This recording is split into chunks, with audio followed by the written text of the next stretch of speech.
Hello everybody and welcome back to my channel. I'm Red Hair Luffy and today I will be discussing how you keep on losing to Sakazuki. Yes, that's right. Not the black Sakazuki. I'm talking about the blue-black Sakazuki. Let's go into it. Here we are. Now, here's our Sakazuki leader. Obviously, 5k, 4 life. You can trash a card from your hand and then draw a card. This is very good for cycling out cards you don't need to find cards that you do. Obviously, whenever he attacks, give any of your characters -1 cost to help, KO them and get them out of the way. So very standard and very annoying. Now, why do you keep losing to Sakazuki? Well, one fact is it's very easy for him to KO things. Second thing is he has two very strong curves. There's the even curve, then there's the odd curve. Let's start with the even, only because usually Sakazuki is always trying to go second. So whenever you're playing Sakazuki, against Sakazuki, or obviously Sakazuki, you're always gonna want to go second. Either you go against him or you play as him. You're always gonna want to go second. Usually, it is. First card that they will play on their first turn is brand new. You're always gonna want to pray that they never have it, but usually they will because they're always playing 4. And Sakazuki is always going to use their ability if they don't have it to try to find it. And then they'll usually get it because they just do, and it's really annoying that way. But they'll play brand new on their first turn, which is the Searcher of the deck, which will find pretty much almost every single card in the deck because almost every single card in the deck is a Navy card. Pretty standard, pretty easy to understand. And not only is he the Searcher, he's actually a pretty strong body. He's a 3k for first turn, and he's a 1k counter. So that's also really good for the Sakazuki. For the second turn on the Sakazuki, which is really annoying, is the Kuzan.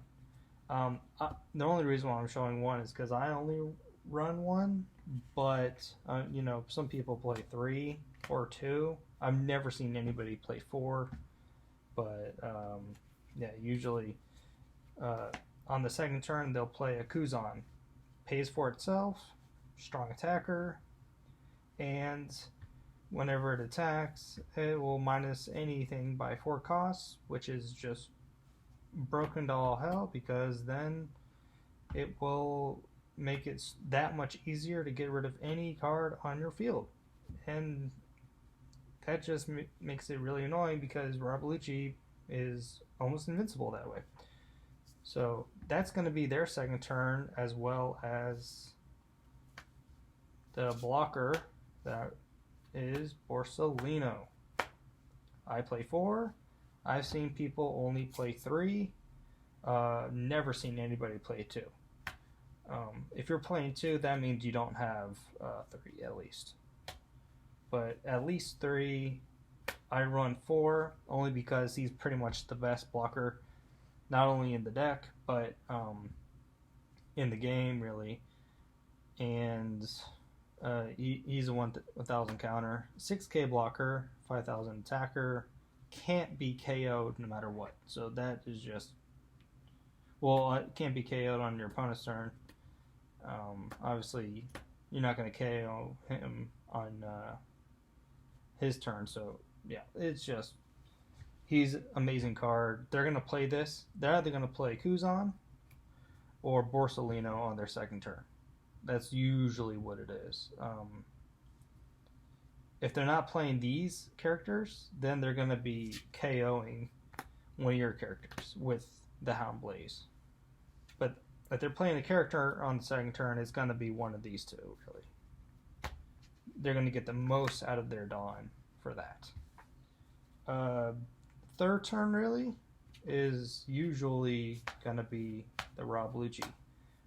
Now, I have seen Rob Lucci on second turn, but kind of rare because they usually want to get the highest value out of it. Because usually when you do the Rob Lucci on the third turn, you use Great Eruption or the Ice Age, which I'll show you right here now.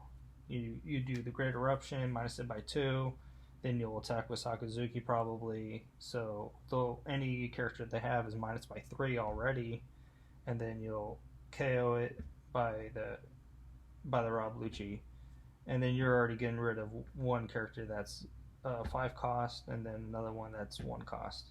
Or if you want to do the occasional Ice Age -5, then you're really getting rid of anything at that point.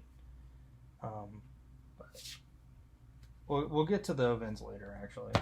But yeah, I run 4.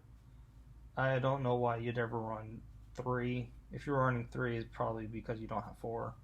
I mean, I know he's a dead card sometimes, but usually you always want to see your Rob Lucci, so I don't see why you would ever not want to see it. So Rob Lucci is usually going to be on their third turn.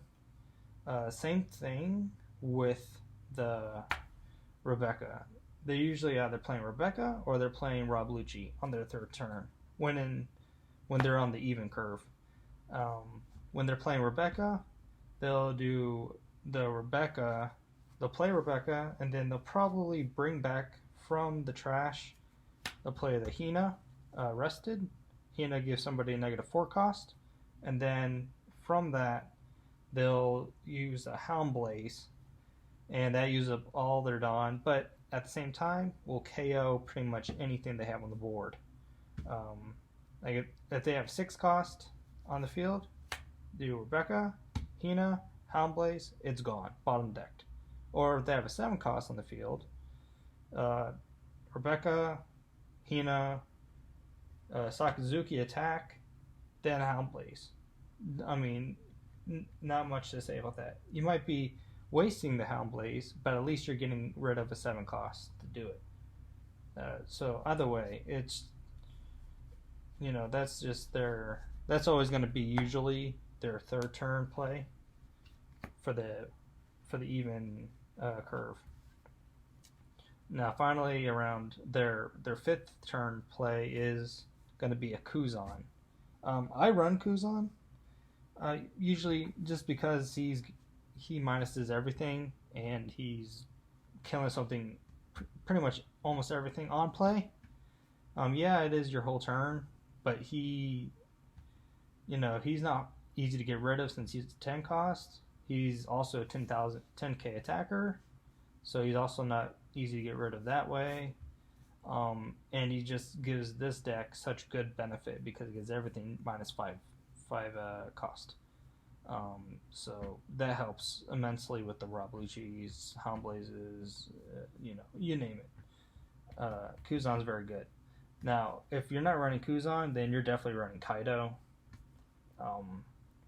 Usually I see a lot of more people running Kaido actually, but I use the Kuzan because I like to just get the kill as soon as he comes out on the field. I understand why people run the Kaido instead, and that's fine. I understand it completely. So there's no argument for me with that. So the next thing is the odd curve. So first turn, they're not doing anything. So that's good. That's why you want them to be on the odd curve.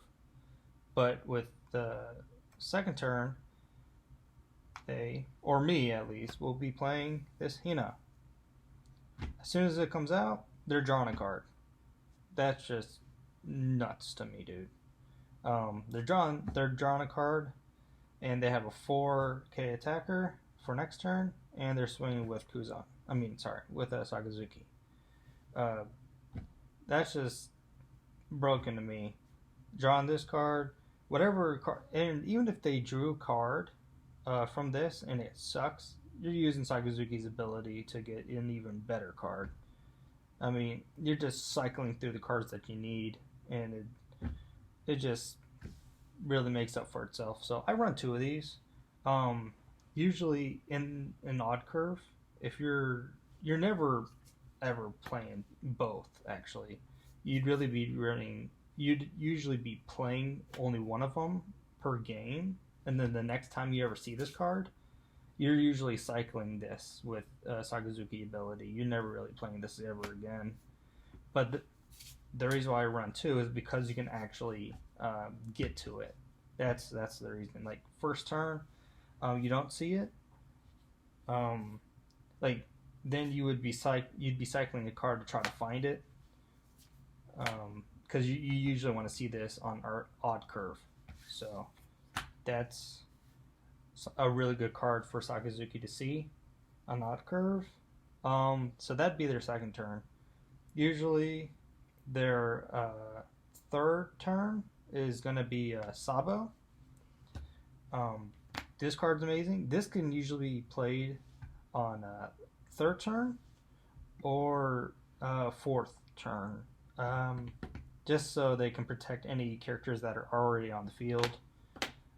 But this card mainly is either used for the draw 2, trash 2 to cycle out cards that they want to see, or just protect characters they already have on the field. Yes, it's a blocker, so that's cool. I mean, it's a 6K blocker. I really don't care about that whenever I play against it, but it does matter because, sometimes people only think he's a blocker, but no, he can still swing, and he can swing for hard. I mean, he's still 6K, so I wouldn't skip out on Sabo. Definitely should be playing at least 2. Play 3, that's completely fine. I wouldn't be playing 4, just because he's not a Navy. For that fact that he's not a Navy card, I wouldn't be playing 4. Because you're already running cards that aren't Navy. So you don't want to pile too many cards that aren't Navy on that. So yeah, I run 2 Sabos.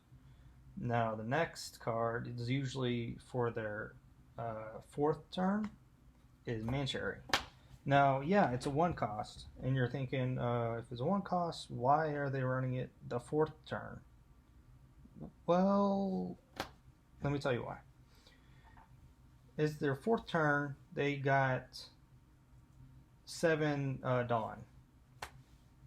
They play the Mancherry. They tap it, play it. They tap another Dawn, and so now they'll get pretty much anything they want from the trash. Sometimes they try to get a Sabo, and then they'll play the Sabo right after. So then from that, they got the Mancherry out, they got the Sabo out, so now they have a blocker, and both of them cannot be KO'd by effects. And if they try to kill the Mancherry, because the Mancherry is just going to keep on getting every single card from your trash, you got the Sabo blocker to protect it, and that can be really annoying. So that's usually going to be the 4th turn for odd curve. For even curve, that can be a little bit different, but odd curve, that's always going to be your 4th turn as Sakazuki. So Mancherry is very good. I run only 2. 3 is way too clunky. I wouldn't run only 1 because then you probably won't ever see it. Yes, Sakazuki will help you cycle out cards to find it, but at the same time, brand new sometimes can just get rid of both. Or, if you're only running 1 brand new, and then if this is one of them, you're pretty much never getting this card back, because there's no card that helps you get it back, honestly. So that's why I always run 2, and 3 is just way too clunky. Sorry. Now, Hina. Really, as soon as turn 2 hits on curve, you can run it on turn 2 to whatever. the only reason you'd be running it on 2 is just for the 5k attack. But if you're doing turn 3, you play the Hina, you play the Houndblaze, and enough said. You're bottom decking a 6k attacker, 6 cost character, and then your Sakazuki is swinging for what, 8k? I mean, that's just crazy to me. You know, that's why Sakazuki's always, that's one of the reasons why you keep losing Sakazuki. So, you know, Hina's always played during anything, really. And then, finally, one of the most annoying cards is Borsellino. This card is usually, well, always at least has to be played on the 4th turn. And, well, yeah. Enough said. You know, you attack with Sakazuki usually. You're playing the Borsellino. You're getting rid of anything that's 5 or less. And that's just it. And then if it's on their, you know, let's say it's on their 5th turn, you know, you can do a Great Eruption. Just, yeah, you're getting rid of anything really with this. This card helps you get rid of anything in the combination with the deck. So watch out for this card, and it's great in the mirror, and it's just a really strong attacker with the AK. So you just want to watch out for Borsellino. It's not invincible because actually yellow is very good against it, but against anything else really, I find this Borsellino to be very, very good, because the Katakuri is going to always pretty much get rid of it. Now for the 2Ks, which is another reason why you're losing, is I run one Bartolomeo. He's a blocker on odd curve. You could play him out. You know, if you feel like you want to have, you know, cards on the board, you know, you put him out just for the blocker. You know, because you feel like if you have too many 2Ks in your hand and you need to start putting on some pressure, well, they're just going to play a Bartolomeo on you. And that might be a reason why you can't ever get to them. So watch out for that. I find some people run 2. I don't find anybody running 3. For the sole fact that it's not a Navy, really. That's just, they're running it for a 2K, that's a blocker. That's the only reason why they're running it. So, yeah. Obviously, you're running 4 Suru, enough said, it's Navy, 2 cost, and they play for 1 and you're minusing 2. I don't even have to continue talking for that one. That's just amazing to me. Tashigi. Yeah, sometimes people play this for the 2nd turn if they have nothing. Same thing for the Bartolomeo, because it's a strong attacker for the curve, I guess. I mean, it's not really that strong, but if they have nothing, they're playing Tashigi. Just for the sole fact that it's a 4,000 and it could help. It could still help, you know, lower the cost. So it's not a completely dead card out in the field if you play it. So this is a good 2K. All 2Ks in this deck are amazing. There's like not one bad card in this deck. So that's another 4 2Ks that you have to deal with. Now let's go to the events. If you're not running 4 Great Eruptions, I don't know what the hell you're doing. I don't know what you're doing. I really don't. If you're not running 4, it's because you don't have 4, and that's just simple and straight. You know, pay 1, you're drawing a card. It literally pays for itself. You're drawing a card, and then you're giving somebody -2, which just makes it that much easier to just bottom deck it or KO it. It's just amazing. And the trigger itself, it has a trigger as well that makes it so much harder for your opponents, for you to like just get past it, you know, just get past the deck. So that's just crazy to me. 2 Ice Ages, I tried 3 and I found this card way too many times than I wanted to. So, yeah, no. you 2 is fine. 1 is okay. Two is a better number because then you'll find it more.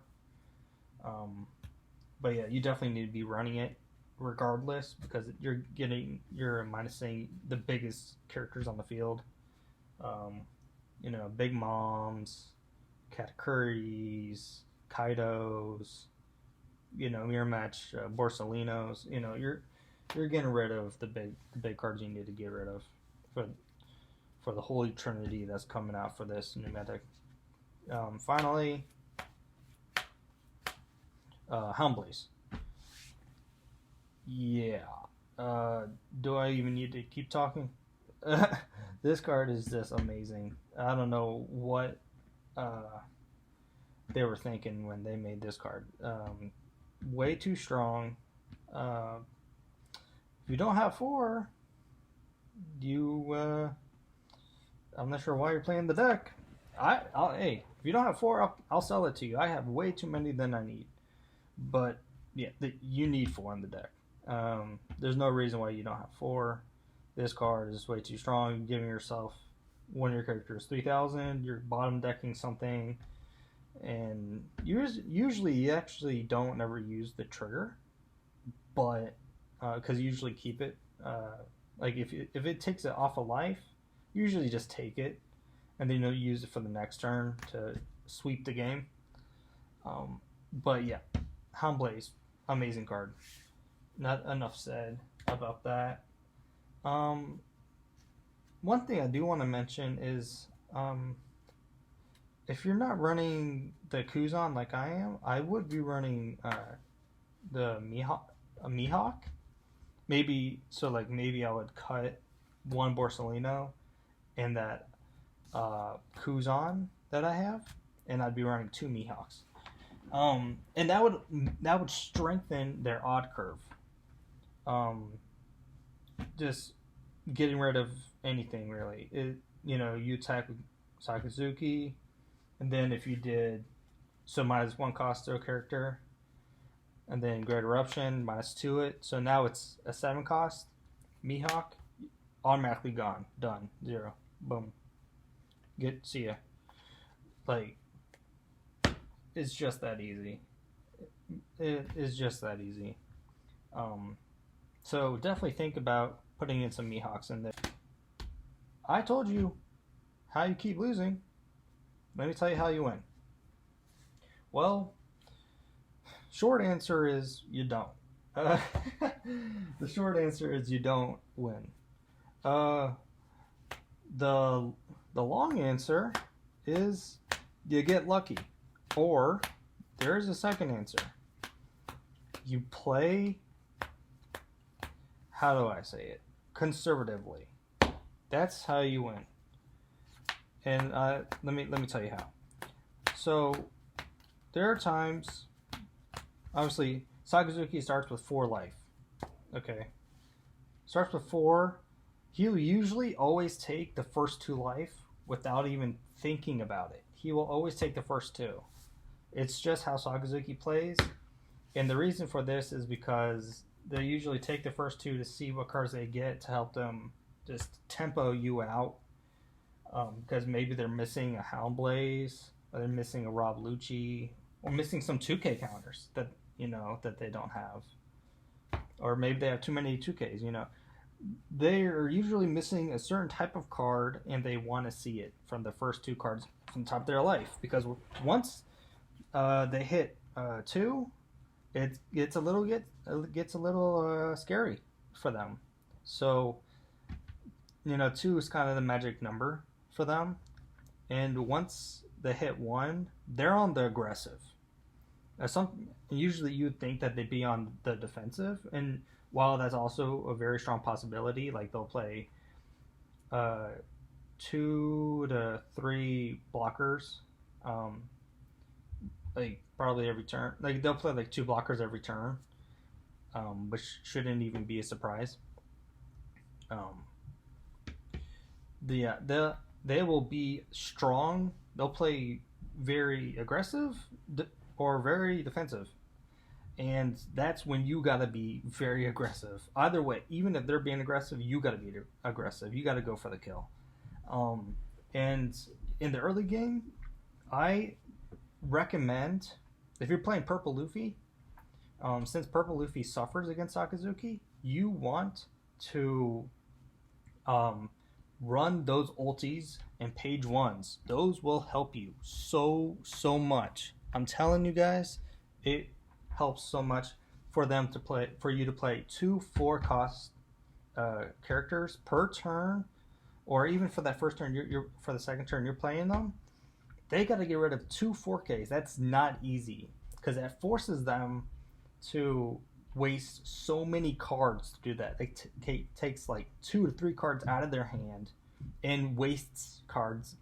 Like they'll do over cost negative cards to do it. Like they might even use 1 Ice Age on one of those, which makes one of your characters -1.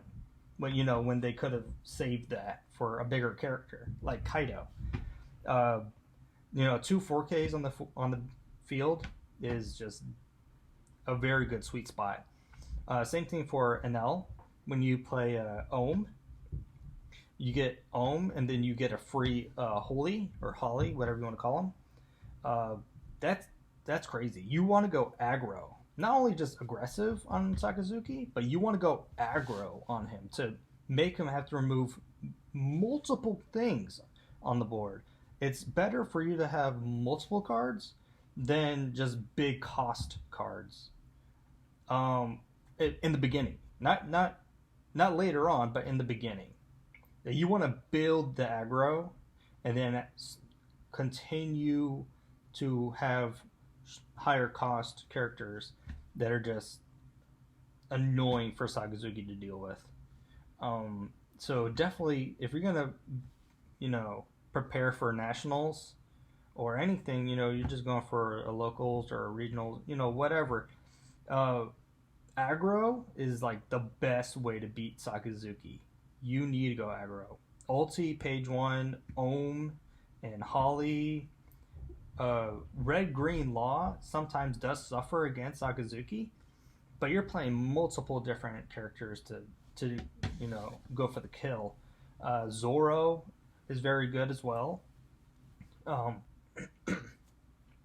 Another good one to deal with is Red-Purple Law is actually very good, because it will bottom deck Sakazuki's characters and get out free characters from Red-Purple Law's hand. That you get free cards out of it. You get free characters on the board to get extra aggro on Sakazuki. So that's a really good way to beat Sakazuki, is go aggro. And then once he's at 2 life, go aggressive on him. That's what you need to deal with. And you kind of need to starve him a little bit sometimes. Don't always go too aggressive on him. He needs to be starved sometimes, because sometimes he wants you to attack, So just know when to attack and when not to attack. Sometimes you can know this by, if he's used a lot of 2Ks in his hand already, that's when to starve him.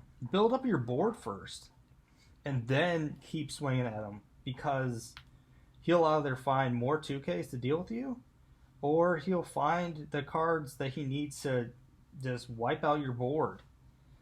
So just know that be aware, okay? Be aware that if you use a lot of 2Ks already, just starve him a little bit first, let him only draw one card per turn, and then obviously he's just going to keep on cycling like he does, but just starve him just a little bit, and then just go for the kill, or make him go 0 life, and then next turn, because then once he's at 0 life, he's never going to attack you really. He's always going to put on blockers on the board. Then you keep on destroying his board, like intentionally, or you try to keep on going for the kill. And really, that's how you beat Sakazuki. Every time I'm playing I'm playing as Enel, and I play against the Sakazuki. more, believe it or not, actually, more than half the time I beat Sakazukis. And it's because I do exactly what I'm telling you, because I know how they play. The only cards that really give me the hardest trouble are the 10 cost Kaido. Yeah, that card is very annoying because then they replenish their hands and you can't get through it. Other than that, um, yeah, just know when to starve them, be very aggro, and just try not to be too aggressive when you don't need to be.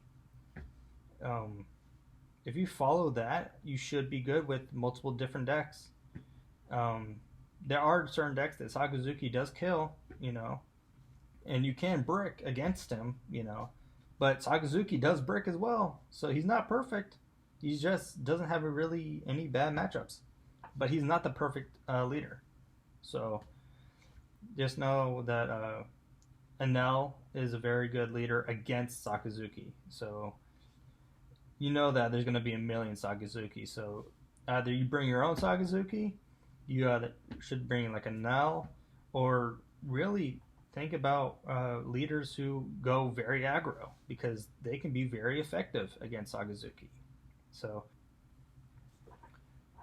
my tutorial on beating Sakazuki and just the deck profile itself is over. And thank you very much in watching my video.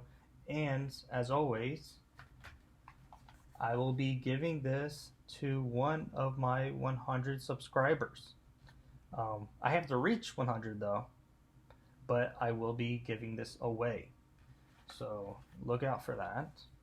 And as always, please like, share, and subscribe to my channel. It helps so much. And I will see you next time.